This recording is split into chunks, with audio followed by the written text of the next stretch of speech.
वेळेआधीच झाला नाही तर फडणवीसांनी खेळलेला डाव लगेच समजला नव्हता. शिंदेवरती खरा गेम फडणवीसांनीच केलाय. शिंदेचे हे 7 आमदार कधीही फुटतील. 16 एप्रिल घटनेचे ठिकाण बुलढाणा जिल्हा संपर्क प्रमुख संजय सोनार यांच्या समोर शिवसेनेच्या 2 गटात झालेली घटना समोर आली होती. सुरुवातीला बाचाबाची वरून प्रकरण धक्काबुक्कीवर गेलं. यामुळे शिंदेच्या शिवसेनेमध्ये गटबाजी असल्याचं उघड झालं होतं. मतदान भेद असल्याचं सुद्धा समोर आलं होतं.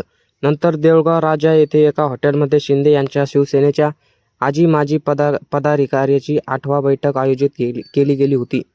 तारीख 13 एप्रिल घटनेचे ठिकाण धाराशिव. सोलापूर माढा लोकसभा मतदारसंघासोबत खासदार डॉक्टर श्रीकांत शिंदे यांनी धाराशिव शिवसेनेच्या कामाचा आढावा घेतला.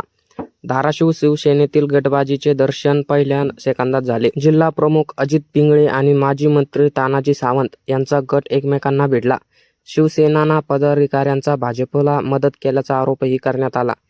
खासदार शिंदे यांनी मध्यस्थी करत आता काय मारामारी करायची का, खाली बसा असे सांगत पदाधिकाऱ्या यांनी कार्यकर्ते यांना शांत केलं. तारीख 20 एप्रिल घटनेचे ठिकाण सातारा कोरेगावचे आमदार महेश शिंदे यांनी पालकमंत्री शुभमराज देसाई आणि थेट उपमुख्यमंत्री एकनाथ शिंदे यांच्यावर डावलण्याचा, कार्यक्रमांना न बोलावण्याचा, बॅनरवरती फोटो न लावण्याचा आरोप केला. एकनाथ शिंदे यांच्या सातारा दौऱ्याच्या सभेला महेश शिंदे गेले नाहीत. त्यांची जिल्ह्यात शिवसेनेची ताकद नसल्याची म्हटलं आणि भाजपशी आपली पूर्वीची जवळीक असल्याचं सांगून शिंदेचंच आमदार काल उलटल्याचं दर्शन झालं. त्यानंतर म्हणजे साताऱ्यानंतर काल छत्रपती संभाजीनगरच्या शिंदे यांच्या शिवसेनेत पुन्हा एकदा स्वीकृत नगरसेवकावरून बेबनाव पाहायला मिळाला. छत्रपती संभाजीनगर महापालिकेत शिंदे सेनेकडून स्वीकृत नगरसेवक पदासाठी शुभम काळे यांचे नाव जाहीर करण्यात आलं. दुसरीकडे या निवडी विरोधक क्रांती चौकात काही इच्छुक रस्त्यावरती उतरले. क्रांती चौकात विनोद बनकर यांनी महापौर राजेंद्र जंजाळ यांच्या विरोधात जोडेमारो आंदोलन छेडलं. तारीख 15 एप्रिल घटनेचे ठिकाण ठाणे. मिळालेल्या माहितीनुसार ठाण्यातील शिवसेनेचे शिंदे गटाचे पदाधिकारी नरेंद्र मालुसरे यांच्यावर पक्षाच्याच इतर कार्यकर्त्यांनी हल्ला केल्याची तक्रार दाखल करण्यात आली.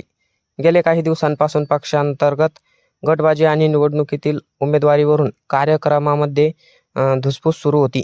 ही धुसफूस अखेर उफाळून आली आणि त्याचे रूपांतर थेट हाणामारीत झाले. हा सगळा राणा CCTVमध्ये सुद्धा कैद झाला होता.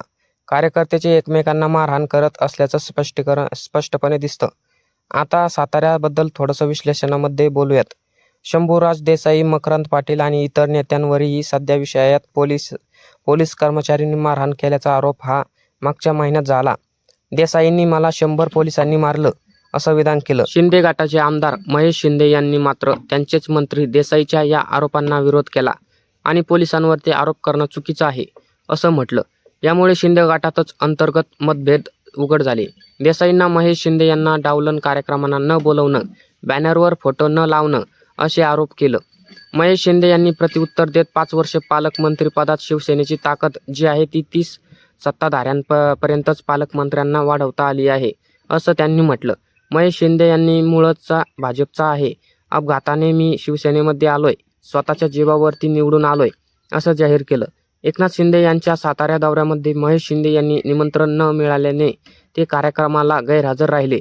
बॅनरवर त्यांचा फोटो गायब असल्याचं प्रकरण चावट्यावर आलं. विधान परिषद अध्यक्षपद अध्यक्ष नीलम गोरे यांनी SPचे तत्काळ निलंबन करण्याचे आदेश मागच्या महिन्यात दिले. फडणवीस यांनी विधानमंडळाला निलंबनाचा अधिकार नाही असं स्पष्ट केलं, पण चौकशीसाठी SPला सत्तेची रजा दिली. 20 एप्रिल 2026 रोजी राज्य सरकारने SP तुषार दोशी यांची सांगली SP म्हणून बदली केली आणि केवळ 11 महिन्यातच त्यांना नवीन पद टाकलं गेलं आणि त्या ठिकाणी नवीन SP म्हणून DCP निखिल पिंगळे यांची नियुक्ती झाली आहे. ZP निवडणुकातील प्रकरण आणि देसाईचा दबाव या गोष्टीसाठी परिणाम मानला जातो.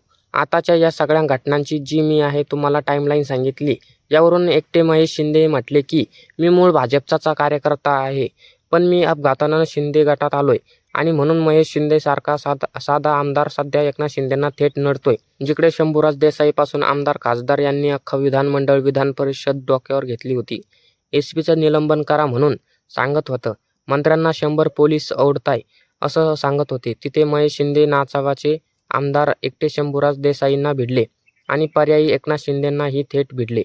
ते निवडून आले तर शिंदे गटाच्या तिकिटावर आले मात्र तरीही ते थेट एकनाथ शिंदेंना ओपन चॅलेंज देऊन सांगतात की मी अपघाताने शिंदे गटात आलोय. यामुळे इथे मुळात शिवसेनेची काही ताकदच नाहीये. निवडून आलोय, तुम्ही माझ्या जीवावर इतकं काही बोलण्याची ताकद जी आहे महेश शिंदे यांची झालीये. तुम्हाला असं वाटतंय की ही फडणवीसांच्या वरद हस्ताशिवाय झाली आहे. देवेंद्र फडणवीस यांनी आता महेश शिंदेंना उघड होण्यासाठीचे आदेश दिलेत का, असा प्रश्न कदाचित सातारा झेडपीमध्ये झालेला हा फडणवीसांनी संदेश गटामध्ये पेरलेला आमदार जे लगेच बाहेर पडायचे नव्हते ते वेळेआधीच महेश शिंदेंच्या रूपाने बाहेर पडलेत का, असा प्रश्न एक महेश शिंदे नाही तर असे एकनाथ शिंदेंच्या पक्षामध्ये फडणवीसांनी किंवा भाजपने पेरलेले किती आमदार आहेत जे वेळेनुसार अशीच नांगी एकनाथ शिंदेंवर टाकतील. त्यांची सुद्धा यादी सगट माहिती घेऊयात. सुरुवातीला या यादीत नाव येतं ते म्हणजे रावसाहेब दानवे यांची मुलगी संजना जाधव. रावसाहेब दानवे मूळ भाजपचे, मात्र त्यांची मुलगी संजना जाधव या शिंदे गटाच्या तिकिटावरती विधानसभा लढल्या. अमोल खताळ विखे पाटील समर्थक अपघाताने शिंदे गटाचे तिकीट घेऊन निवडून आलेत. विठ्ठलराव लंगे विखे पाटील समर्थक मूळ भाजपचेच म्हणावे लागतील, तेही शिंदे गटामध्ये अपघाताने आलेत. महेश शिंदे एक्सपोज झालेत. निलेश राणे नारायण राणेचे पुत्र अपघाताने शिंदे गटात आलेत. राजेंद्र गावित माजी भाजपाचे नेते ते सुद्धा शिंदे गटामध्ये अपघाताने आलेत. मुरजी पटेल हे सुद्धा माजी भाजपचे कॉर्पोरेट आहेत. एकंदरीतच जर या सगळे नाव जर बघितले आणि यापेक्षाही खूप लंबी यादी आहे, मात्र मी मुख्य अशी नाव सांगितली. निलेश राणे, विठ्ठलराव लंगे, अमोल खताळ, महेश शिंदे, रावसाहेब दानवेंची मुलगी हे सगळं लोक मूळचे भाजपचेच, मात्र ते काही काळासाठी शिंदे गटात ठेवलेत. आता सातारा झेडपी जशी ताब्यात घ्यायची वेळ आली आहे त्यावेळी शिंदे गटातील महेश शिंदे आपल्याकडून वळून भाजपला आपला पहिला आमदार शिंदे गटातील आपल्या बाजूने फोडला. आणि आता ही भली मोठी लिस्ट आहे जी की कधीही भाजपकडून बाहेर पडू शकते. त्यामुळे शिंदेवरती जे इथून पुढच्या काळात मोठा डाव केला जाईल तो डाव फडणवीस किंवा भाजप करेल. यावरून या सगळ्या गोष्टीवरती शिक्कामोर्तब होतंय. एसपीचं निलंबन सुद्धा एकनाथ शिंदे उपमुख्यमंत्री असताना, नीलम गोरे उपसभापती असताना फडणवीसांनी होऊन दिलं नाही. तुम्हाला याबद्दल काय वाटतं ते कमेंट करून नक्की सांगा. आणि असेच माहितीपूर्ण व्हिडिओ बघण्यासाठी आपल्या महाराष्ट्राची बातमी या यूट्यूब चॅनलला सबस्क्राईब करायला विसरू नका. धन्यवाद.